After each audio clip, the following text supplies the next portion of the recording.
Oh, welcome to the first ever Geneva History Museum virtual fundraiser, which is including camaraderie, collections, and cocktails, most importantly. Of course. For me, anyway.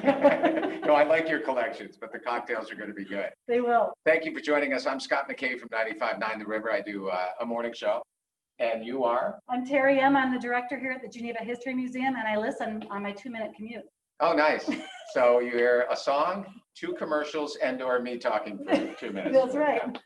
8 years you've done the barbecue outside in the tent, and I've hosted a few of those, and it's always a great time. Things have changed. They have, Scott. It's a beautiful night tonight. I wish we were outside under the tent, but due to COVID, museum's been closed since March 13th. Staff and volunteers continue to work here inside, and they're doing some amazing things that we're going to share with you tonight. We'll have a grand reopening in 2021. It's going to be a better year for everybody. Let's hope. Let's hope. And COVID presented us with a lot of stress and a lot of difficulties, but it's also handed us some interesting possibilities. Like tonight, we've got an audience tonight that includes even someone from Japan watching. Hey, Yoshi, we miss you. We got California, we've got Arizona. I mean, we've got people that normally would not come to barbecue that are with us tonight. So imagine that. And we're going to be sharing a drink live. So get your cocktail kits ready. If you've signed up and got the kits, you know what I'm talking about. Vince at Niche is going to show you how to make this drink, right? He is. It's so a pretty let's cool do it. drink. Live from Geneva, Illinois. It's the Geneva History Museum's virtual fundraiser. Let's go to Niche.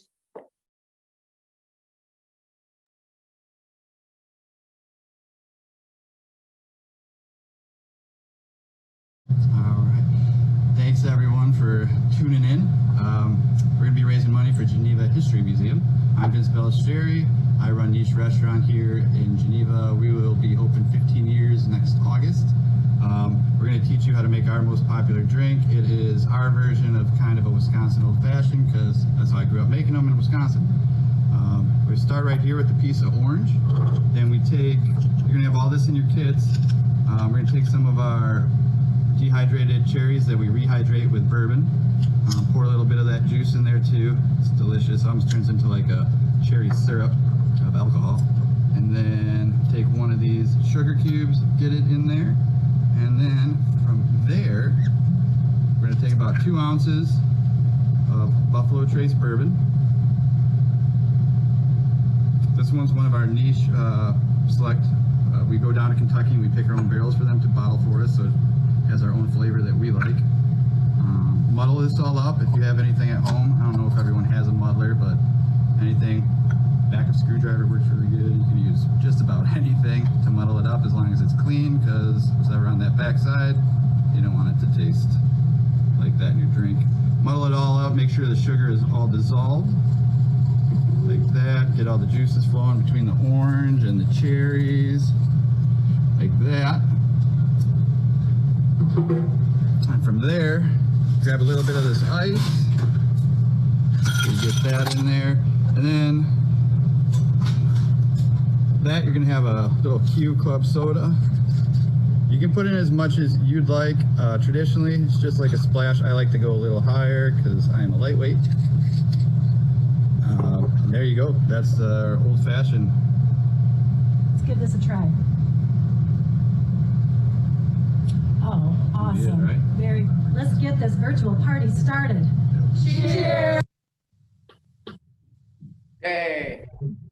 And obviously we couldn't do this party without help, right? Right. I mean, we always have a lot of fun, and we really would like to thank our historian sponsors, Geneva Eye Clinic and State Street Jewelers. But first, let's talk about State Street Jewelers.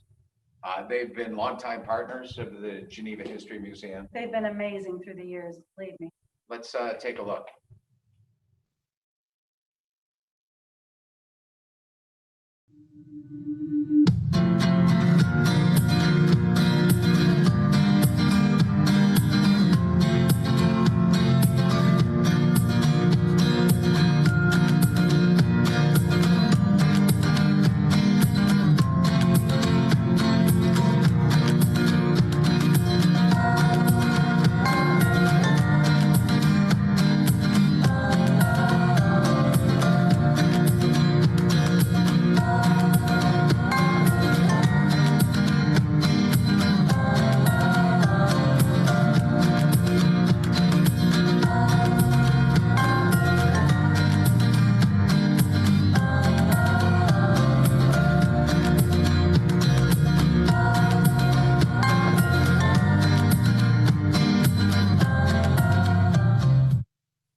there many, many times, and I think my wife has tripled that to State Street Jewelers. So thank you very much. And they have their September layaway plan going on right now. It's a very special deal. Stop in. And thank you very much. And fundraising is always difficult, but in the year 2020, it's even more difficult. Well, the museum was founded in 1943 and has never received regular revenue stream from public funds. Wow. But we're very proud of that too. For more than 75 years, we've relied on the support of individuals like all those who are watching tonight. We recently created a monthly recurring donation system so that individuals can give within their budget and the museum can realize an expected monthly income, which is very Makes nice. sense, yeah. Yes. So this event kicks off our new Geneva Gem Donor Program, or Giving Every Month. That stands for GEM. Gem, giving every month. Yes. I never thought of that. There I you thought it was go. a State Street Jewelers thing. And it is kind of, because they created a custom design pendant to recognize and honor our existing Geneva gems and those who sign up tonight to give $35 each month for a total of 420. I was going to say 4,200 a year. Oh, there you That go. would be really We nice, like but that it's too. $420 a year. So the pendant, it's your logo, and it's with a G, and it's got a quote mark. As you can see, it's a sideways quote mark that signifies the stories they collect here. And it's available as a necklace or a lapel pin. And guess what? If you look at Terry, Emma, she is wearing one right now. Yeah, it's sterling silver, custom 20mm gem pendant with a beveled edge and enamel teal inlay and an 18-inch sterling silver cable chain, valued at $150, limited supply. So sign up now. So, okay, good. Hi, everybody. It's Ann Cicerone. For those of you who have registered for this webinar and are currently attending, and you auto-registered for a chance to win the Geneva gift basket valued over at $1,000, which was donated by the Museum Board of Directors. The items in the basket were purchased to support our downtown restaurants and businesses who need the community support now more than ever. Special thanks to the Harrington Inn and State Street Jewelers who made donations to elevate this basket. This basket is going to make for a great weekend, let me tell you. You get a night at the Harrington Inn. You get $100 gift cards from State Street Jewelers, Hatton House, Niche, The Little Traveler, Geneva Chamber of Commerce, Geneva History Museum, and $50 gift cards from Stockholm's, Cocoon, Restaurante Chianti, Graham's Chocolates, The Olive Mill, Flair on 3rd, Sincerely Yours, Harvey's Tales, and The Beer Cellar. What a weekend you could have. You could go have a tasty lunch at Stockholm's, get yourself some shrimp tacos and maybe some Viking Red, then do some shopping, go to Cocoon, you could get some chocolates over at Graham's, and then have a great dinner before you retire for the evening at the Harrington Inn. That sounds like a good time. Thanks for being here.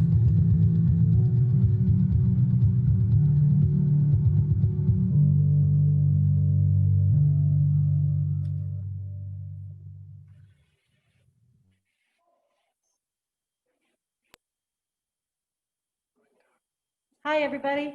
Here we are now in the feature gallery, and we're so proud to be part of the historic South 3rd Street.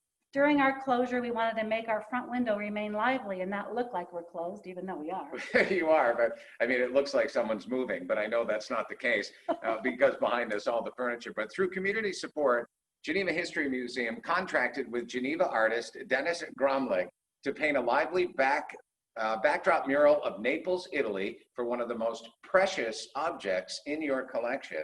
It is your 18th century nativity or creche.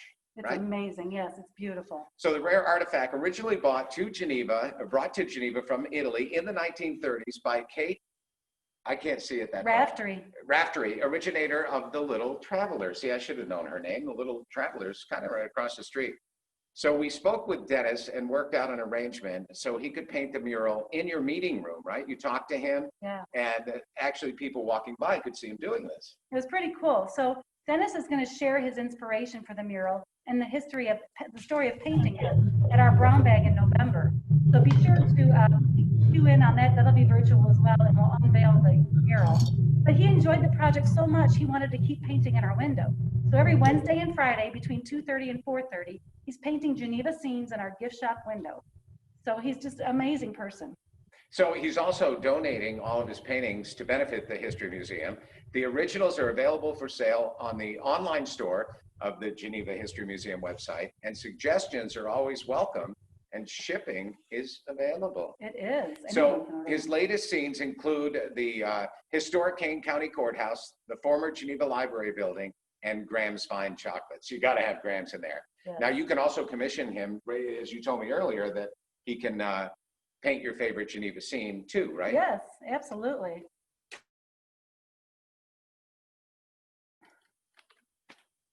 So longtime resident Darlene Larson started the Friends of Fabian. This was in the 1970s when she took a Japanese exchange student to visit the then decaying Japanese garden at the Fabian Estate, which is 31 and Route 25 along the Fox River. Now, through fundraising and years of tireless effort, she made sure the entire Fabian Estate had received the renovations and respect it deserves, including those Japanese gardens, right, Terry? They're beautiful, yes. So Darlene requested that the Geneva History Museum acquire the thousands of photographs, the documents, and all the interviews upon her death. Yes, and her house was a museum, literally. So she donated boxes and boxes of things to us.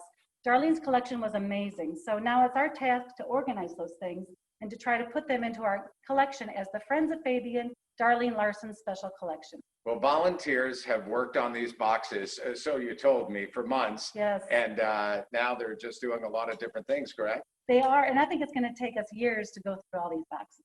Well, for more than 40 years, Darlene researched the iconic property by reaching out to those who worked for Colonel Fabian and actually lived on his estate. So it's pretty cool, Scott. We were going through boxes the other day, and I find these correspondence between Darlene and Sumiko Kobayashi.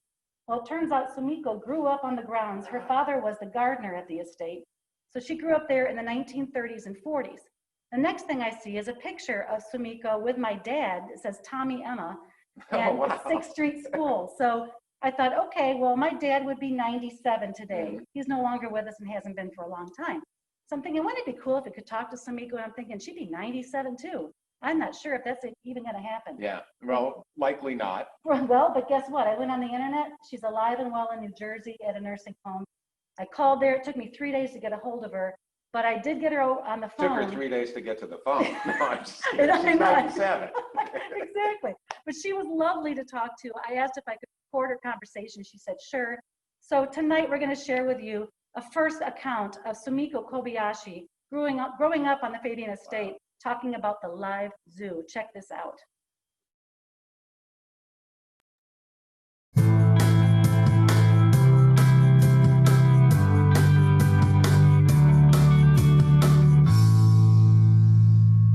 We were lucky growing up at Riverbank. Oh, great place to grow up. Yeah, they had a private zoo, bears. They were females. One was black and the other one was cinnamon colored. They were really fierce. We didn't try to get familiar with them. We just watched them outside the cage. Yeah. We didn't mess with them. They're strong. We were told not to try to pet them or anything. Live animals and alligators. During the summer, they were outdoors. They had a pit. They couldn't climb out. So they had keepers who took care of wild turkey and peacock. Male peacock. Quite spectacular bird. He always walked around with dressed in white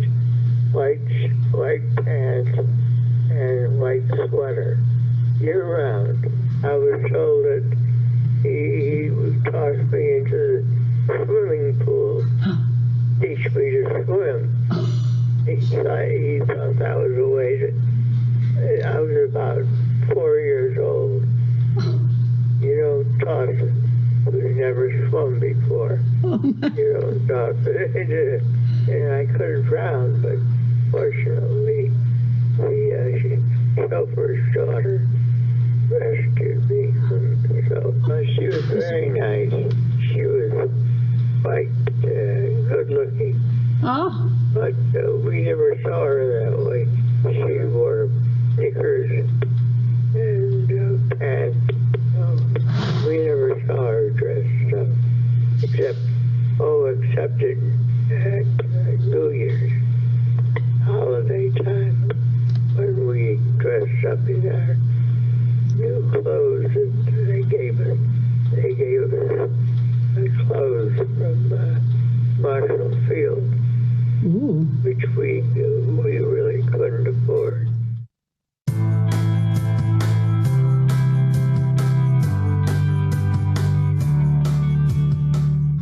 That is such a great story.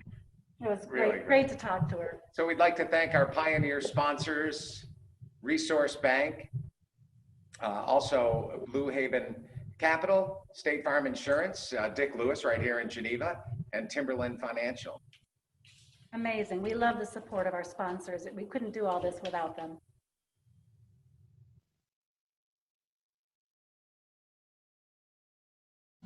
I'm in the main gallery of the Geneva History Museum, where we are using this space for storage for our collection and archives storage rooms while we're waiting for our new shelving. We received a $162,000 grant from the Institute of Museum and Library Services so that we can create high-density mobile shelving units for our storage areas. This will increase our space by 46%, so we can better care for all of the artifacts that we have here at the museum. During closure, staff and volunteers are working safely together, and we have moved all of the objects out of the lower level, and we're just waiting for the new shelving to arrive. We can't wait to share it all with you when we reopen.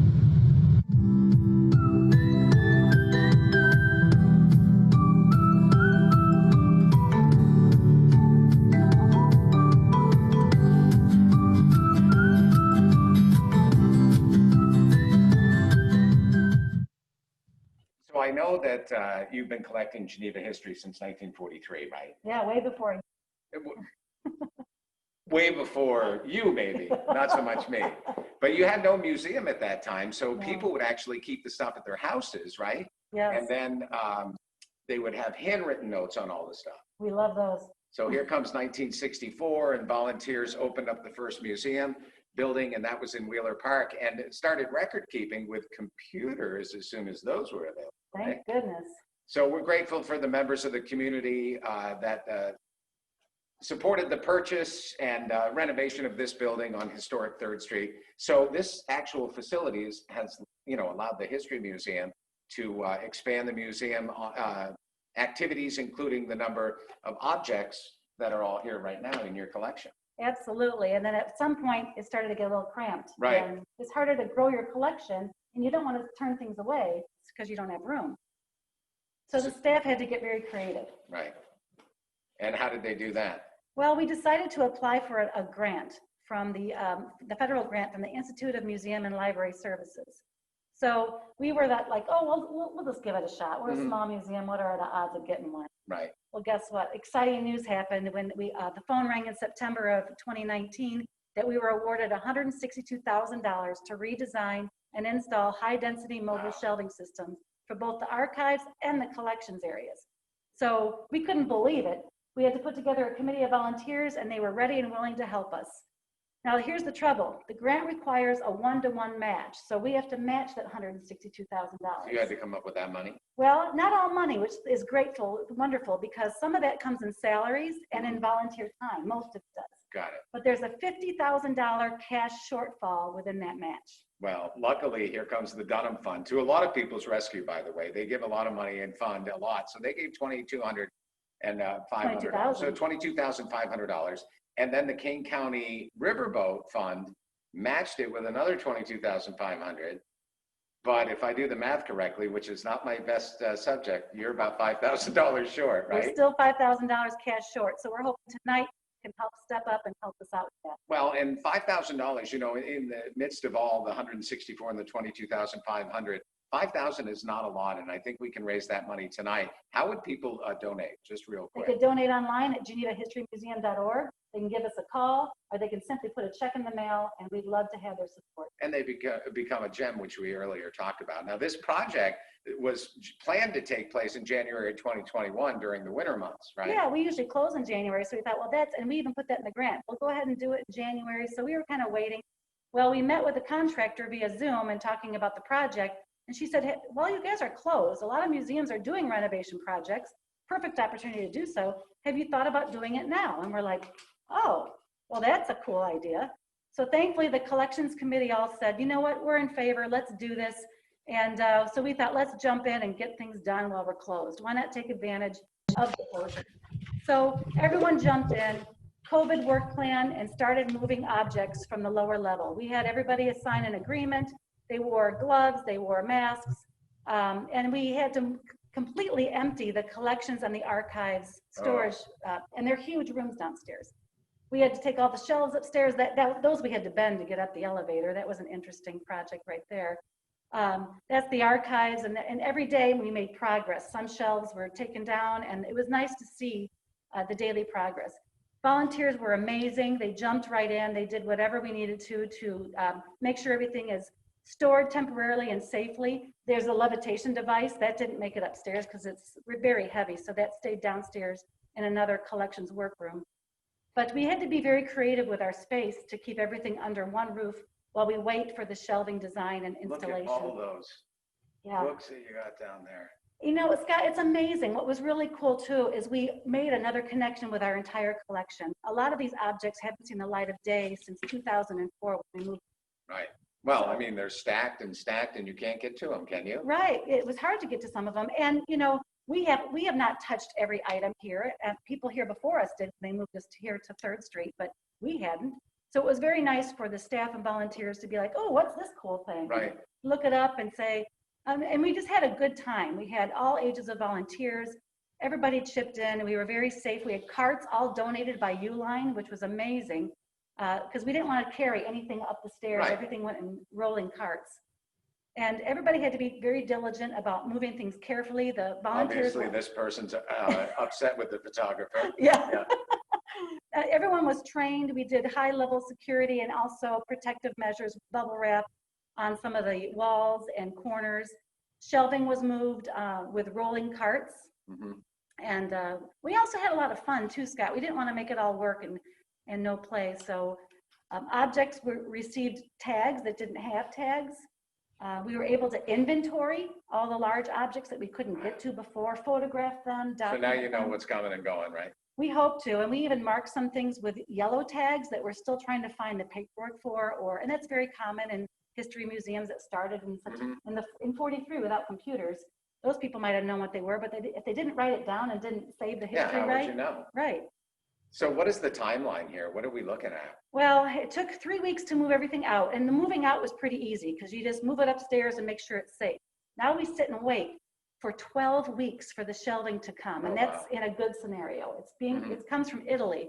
They also had COVID, delays. So we'll sit here and wait, but we're using our time wisely. We're going through Darlene's boxes. We're going through some of these items we don't know. Are we going to do the research on them, dig in further on the paperwork, and update the records? Right.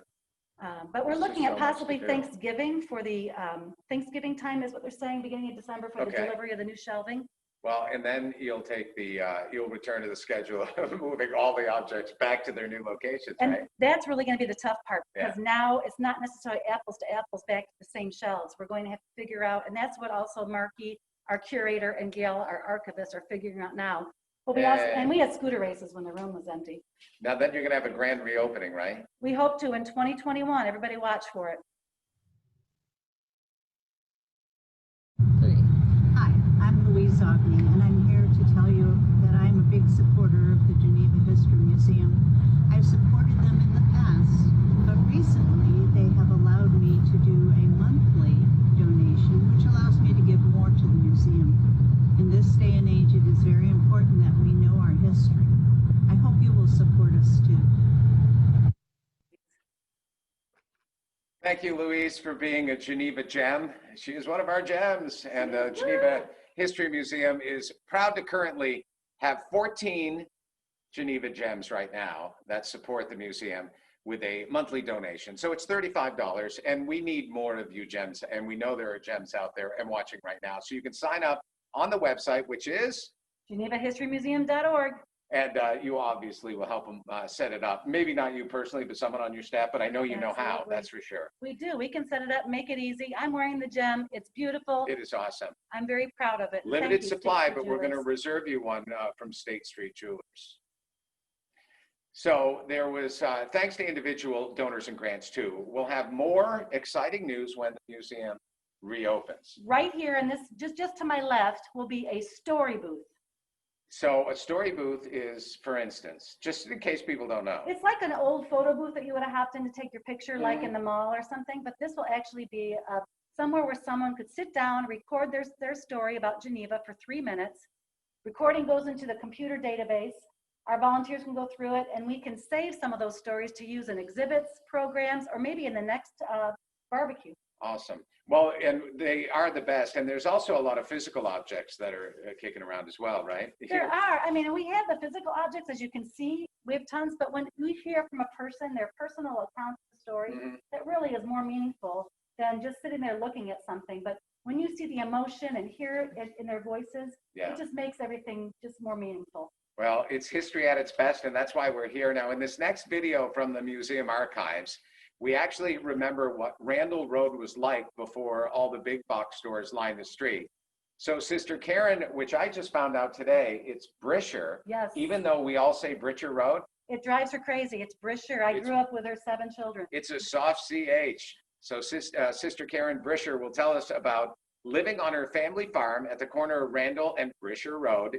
Even though her name is Brisher, you can't just go changing it to Britcher Road now, right? No, heck no. So she shared so many fun stories, a little serious in some of this story, but this also ends with some good stuff. Yeah, it's awesome.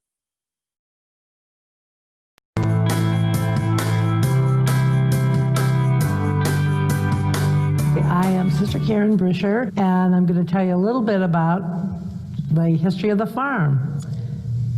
This street right along here is Randall Road, and this street along here would be Brisher Road. Really, before a lot of the housing grew, we used to be able to see the Leland Hotel in Aurora from our window, because, you know, everything was flat.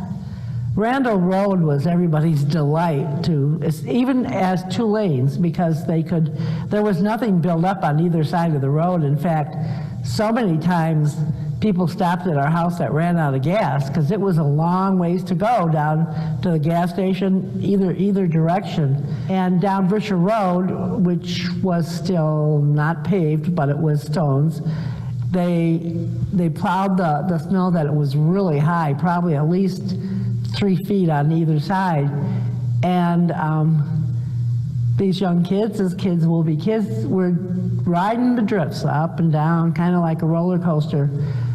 Well, they didn't judge really well, and the Jeep that they were in flipped over. And this one young man came running to our house, and I knew he was in school with Patty, said, "Oh, you have to help us, that our car flipped over and it's laying on one of our buddies." And I told my husband, and he hopped on the tractor and ran down. It was about half the way down Brisher Road toward 38. And the police had gotten there just a little bit before Tom did. And they said, "What are you going to do?" He says, "I'm going to take that car off that man." He goes, "I don't think so." And Tom said, "Watch me." And he did. Unfortunately, he was under the car too long. That they tried to revive him. They took him to the hospital, but he never made it. And that was very sad for all of us, because to have a youth in the community like Geneva pass, it's a community event, not just a personal event. And so that was really, really tough. And that's one of the stories on Brisher Road. There's a lot. Before it was paved, it used to be the parking area. It would be amazing what we found in the trees when we walked down the next day, because there was no traffic on it ever, hardly. And so people found it and loved it. Well, there you you go. I was never there, just so you know, Yeah. just for the record. Little love story. You were on Britcher Road, not Brisher. That's why. So as promised earlier, we want to thank another historian sponsor, Geneva Eye Clinic. Let's take a look. Yeah.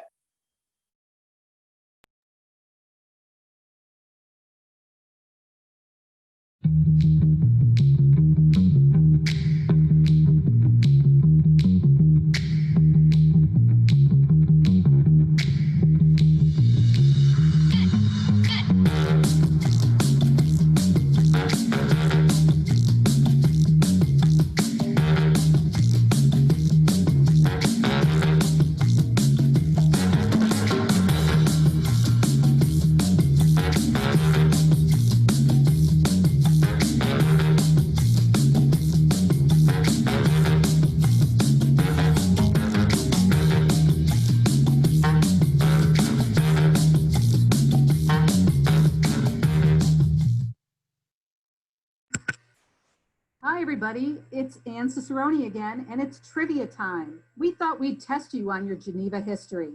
If you're on the webinar, please feel free to test your knowledge and try to answer these questions. All right. Our first question, how many courthouse buildings have been on the 3rd Street site? 1, 2, or 3? Everybody answer, how many courthouse buildings have been on the 3rd Street site? All right, guys, I'm going to end the polling. Ready? Okay, let's share those results. So some people answered 1, 2, and 3, and the correct answer is 2. The 3rd courthouse from 1856 to 1890 was located where the courthouse is today, but it burned down in 1890. The building you see today opened in 1892, and it's the 4th courthouse. Okay. So our next question, what was the original use of the building where Niche is located? Was it an office building, a bookstore, or a post office? Again, what was Niche? An office building, a bookstore, or a post office? We'll give you a couple more seconds. And I'm going to end the polling. So let's share those results. Well, it looks like most of you were right. The original use of the building was a post office. And in 1927, the Geneva Post Office was located where Niche Restaurant is today.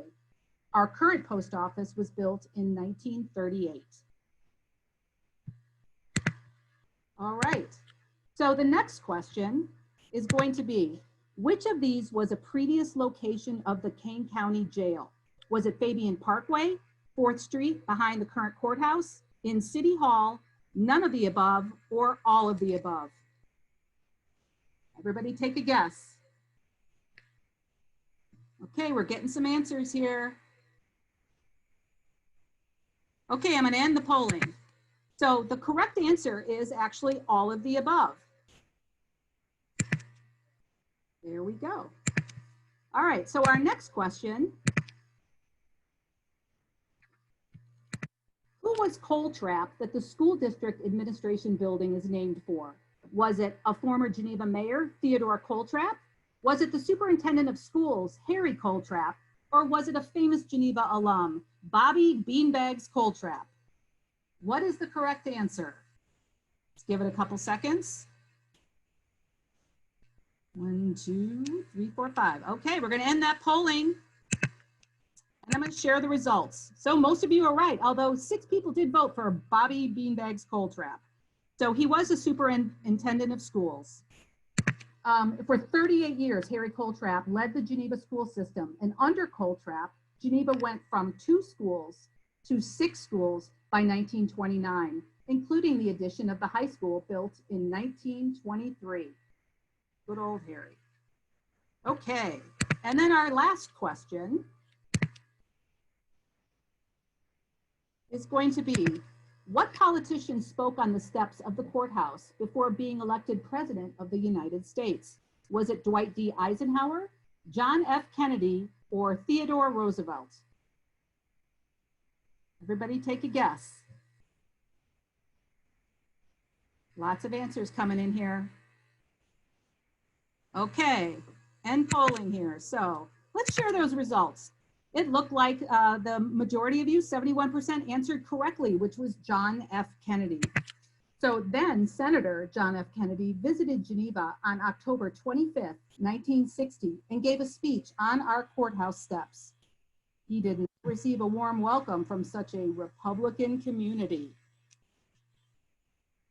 Thank you so much for answering those questions. Have fun. Yay. You know, Scott, that's so cool because in October of this year, it'll be the 60th anniversary of that Wow. visit. Trivia is always fun too. It is. Yeah, I hope you learned something new about Geneva. No, No, no. no. I knew none of it, so I guess I did. So we have some new gems that have just signed up, and Terry hands it to me. I can't see that. You can't read that. No. Ellen Odom and Alyssa Howlett, thank you for becoming Geneva Gems. That is awesome. So we hope more of you will sign up. We'll keep announcing names, but join us on October 13th for our brown bag about that visit from John F. Kennedy. We're going to talk about his itinerary for that day. He didn't just come to Geneva, but he did purposely pick Geneva as a town to come, and we're going to tell you why. So for those that don't know what brown bag is. Brown bag is a monthly program that we normally host here at the museum. People can bring a lunch, little A brown bag lunch. Okay, now I get it. from noon to 12:45 or 1. You can join us, and we're going to every month we share a different topic of Geneva's history. So October 13th will be about the 60th anniversary of JFK. Of course, it'll be done virtually. We'll be sending out an email link, but you can join us for lunch. We promise we never keep you more than an hour. You can get back to work. We keep you. We keep you. We'll unlock the doors in 59 minutes. You can be on your way. Well, with Zoom, you can always log off. I mean, So seriously, look at this backdrop. So all the collection here and the Fargo Theater sign, it is so awesome in here. And we want to keep history alive. And speaking of anniversaries, yes, the 100th anniversary is coming up in 2022 of The Little Traveler. unbelievable. So I know you have a lot of programs that you hold over at Little Traveler. You work Mike with them. Simon's awesome. He lets us come in and do programs about the history of Little Traveler. So we continue to learn more about Geneva's most iconic shop. That's what we're going to do right now. Right? It's amazing. Norma Jager was the assistant manager of the Little Traveler for many years. I worked there under Norma. I think you're watching tonight. You were a great manager, and I was terrified of you in the toy department. In the nicest way. In the nicest way. You ran a tight ship. Here she's going to share a fun memory of a shopper.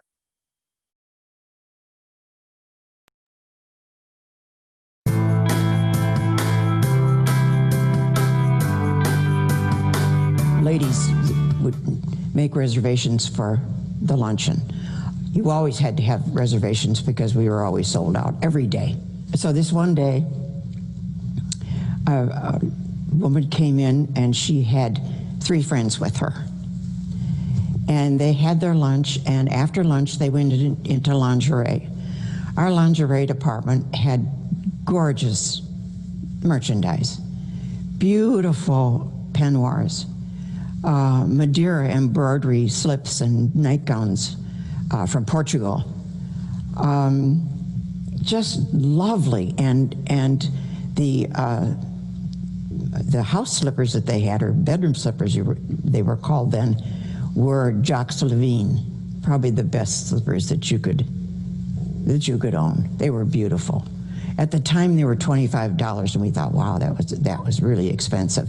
Well, now they're $125, and you have to order them online. You can't, nobody handles them. So she wanted her friends to shop at the Traveler. They hadn't been there before, and it was a great time for them to see it and look through it. And she said, but I'm going to go to lingerie. And they said, we're going with you. So she went, and she's trying on different peignoirs. Gorgeous, gorgeous peignoirs and nightgowns. And she said to Alma, who was the buyer, she said, I'll take this set. Now her girlfriends are standing there very surprised. And they said, did your husband want you to wear things like this at home? And she said, oh yeah, he loves this. Well, this was on Saturday, and Monday morning, bright and early, she comes back to return it. She was only impressing her friends.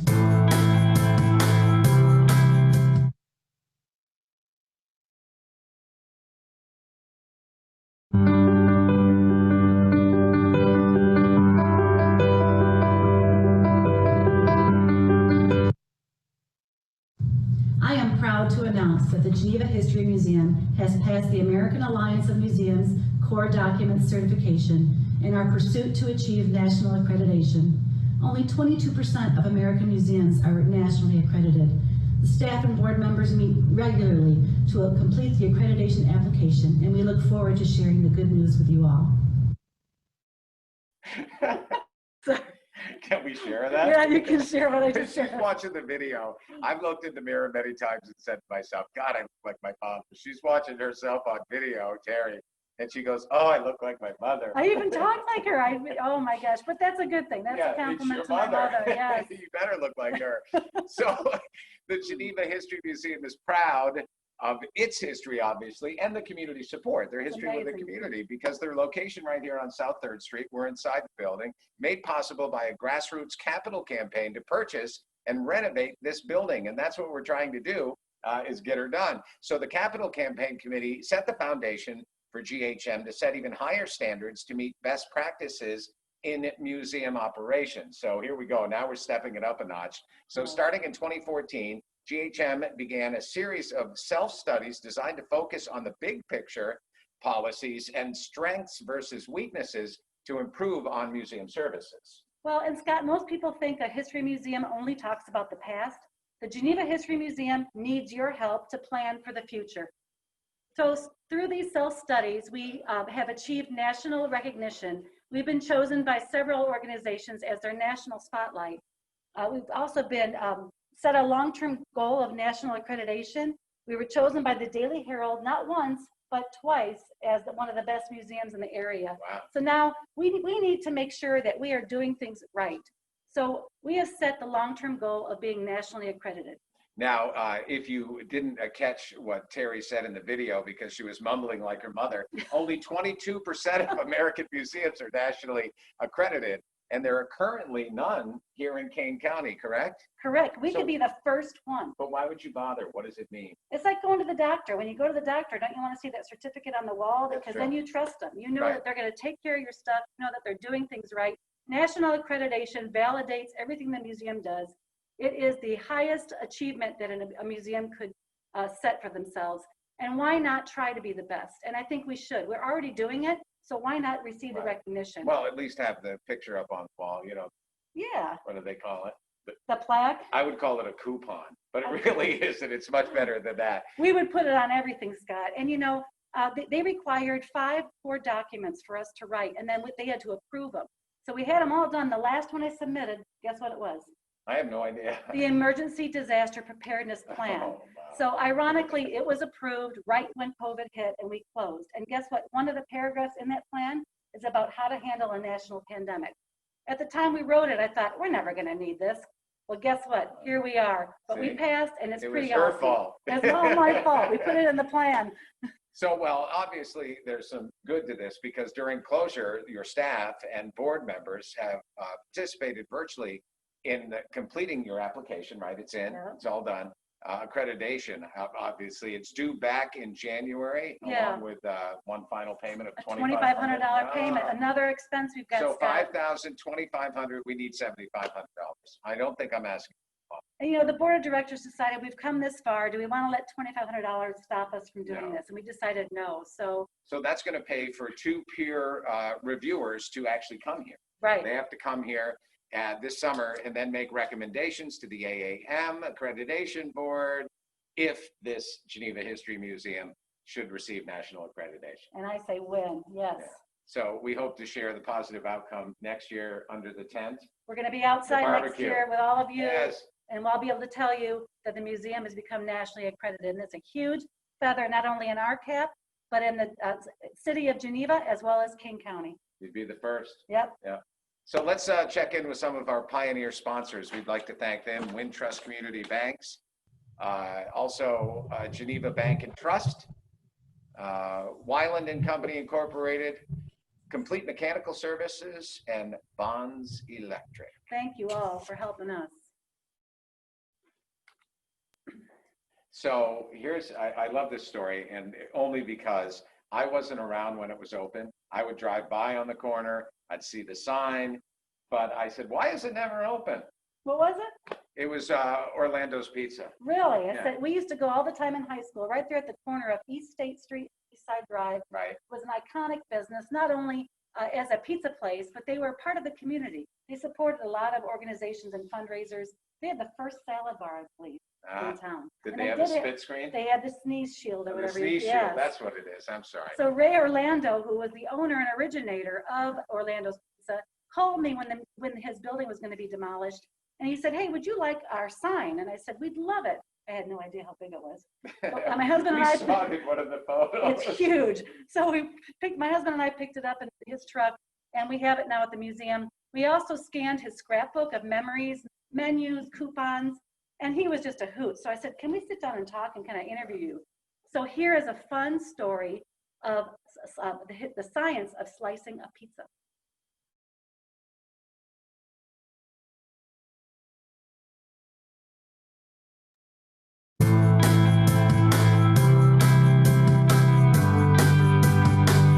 Hi, I'm Ray Orlando. I was the founder and owner of Orlando's Pizza on the east side of Geneva.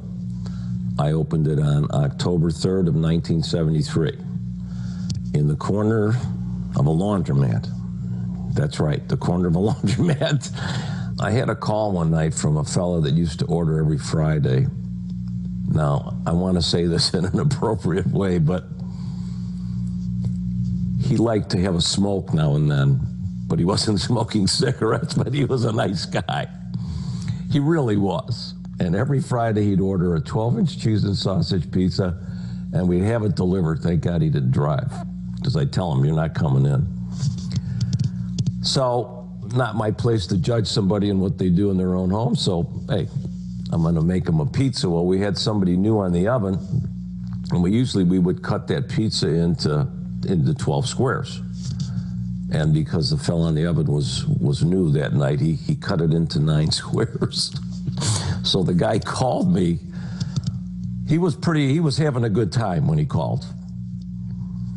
And he pointed out to me that he got shorted 3 slices of pizza. And I said, "Sir, it's a 12-inch pizza, whether I cut it or not, you got the same amount of pizza." He said, "Man, you owe me 3 slices of pizza and I'm not letting you out of it." I said, "Fine.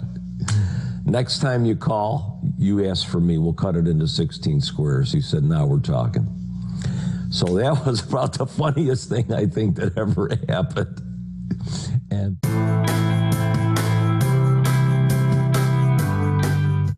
That is so funny, Orlando's Pizza.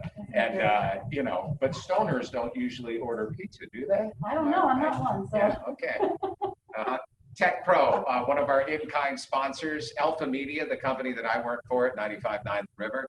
Also, Make Waves. Thank you, Kelly Chauvin. Niche, and they've done some good things. They had tonight that cocktail kit, that was amazing. I'm ready for another one, by the way. I'm having one while they're showing these sponsors. And Kristen Holly, LLC, thank you. Kristen helps us a lot with our social media and making us look good through videos. Thanks, Kristen, for being a great partner with us.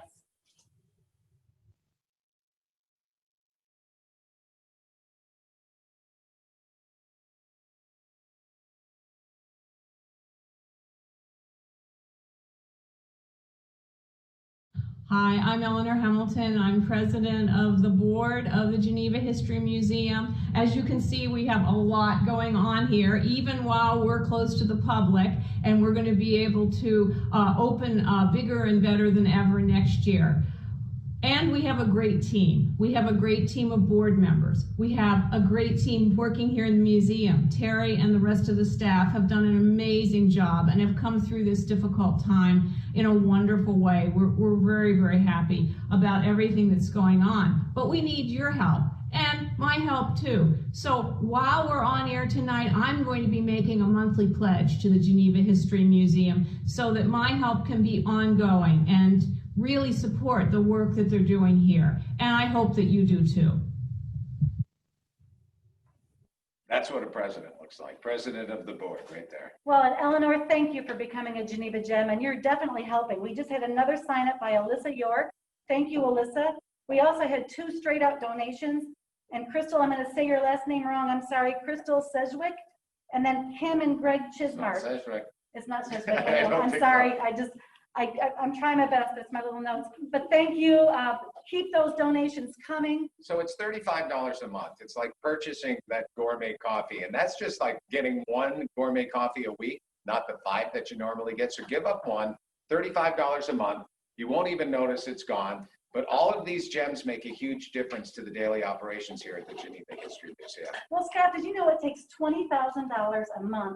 And I used to say just to keep these doors open. I only knew it because I saw the number up there. Did you? But otherwise, no, I did not know that. But the doors aren't even open, and it's still $20,000 a month, and that's without anything happening. So if an HVAC system goes out or the roof leaks or something, that's extra on top of that.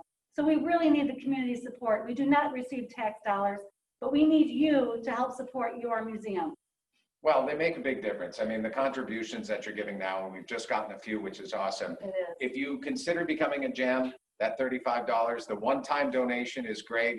Supports the future of the Geneva History Museum. So really, we're securing history for the future. Absolutely, and that's what it's all about. Like I said, we're not just thinking about the past, we're thinking about the future, and we need you to help support that. So all of the names of those who registered and have remained online right now, and you're watching this at the moment. Because we're so excited.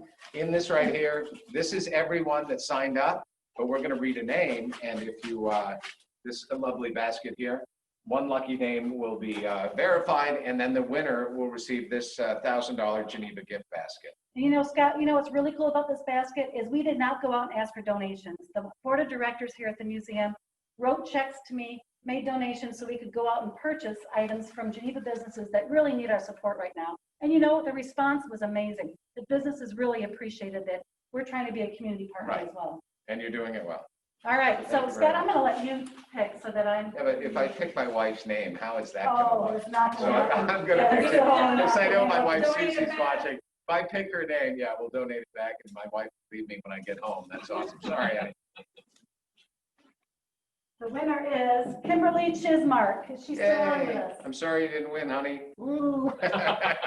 Actually, Oh, she's not on? oh, she's not on. Oh, boy. Okay. Someone else pick a name. Another drawing. Connie, when? Come on, Connie. No pressure. Put your drink down and pull a name.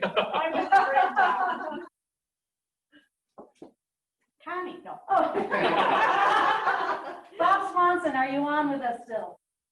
Is Bob on? Bob's on. Swanson. Bob and Mary Swanson. Here's the fun thing. Bob's a former president of the museum, so maybe he'll donate it back.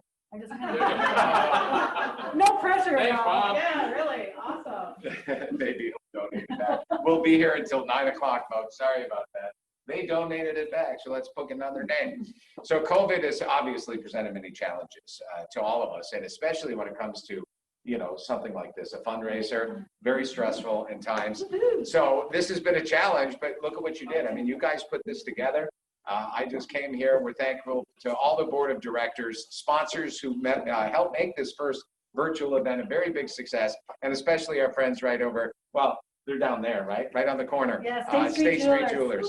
They're awesome awesome people for the beautiful pendants. We've made some people gems, or you made yourself gems, but keep on getting those gems, $35 a month.